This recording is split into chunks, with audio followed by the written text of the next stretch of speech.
Men firibgar emasman. Meni nomimdan sizni aldashyapti. Hozir tushuntirib beraman.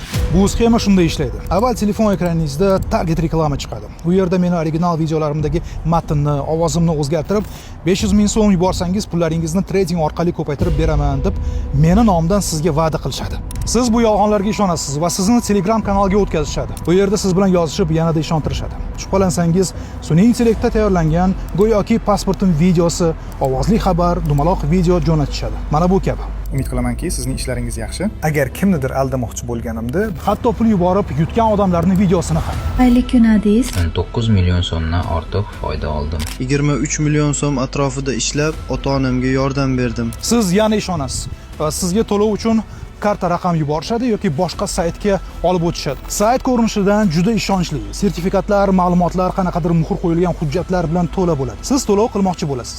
Lekin nimagadir karta egasi boshqa ism va familiyadagi odam. Adiz Rajabov emas. Kamida har safar har xil ismli karta egalari. Lekin siz bu safar ham ishonib qolasiz. Pul yuborganingizdan keyin yarim soat o'tib, mana 1 million so'm yutdingiz deb yozadi. Bu depozitda turibdi. Yanada ko'proq yutishingiz uchun yana pul to'lang deydi. Odatdagidek ishonasiz, yana to'laysiz. Yana va yana, toki sizdan maksimal darajada pul chiqarmaguncha bu ish davom etadi. Sizni shubhangiz ortib pulingizni so'ragan paytingizda firibgar sizni bloklab qo'yadi. Va nihoyat siz aldanganingizni tushunasiz.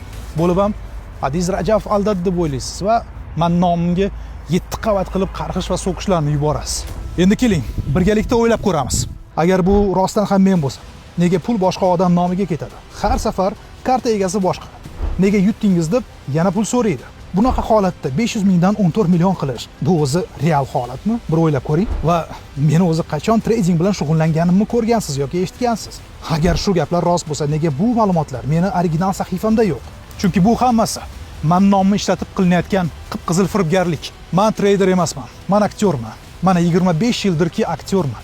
Filmlarda tushaman, Instagram va YouTube uchun kontent tayyorlayman. Lekin birovni aldab, pulni shilish bilan shug'ullanmayman. So'zimning oxiri shu. Esda tuting. Men hech kimni pulni ko'paytirib bermayman. Hech qanday traderlik xizmatim yo'q. Ogoh bo'ling.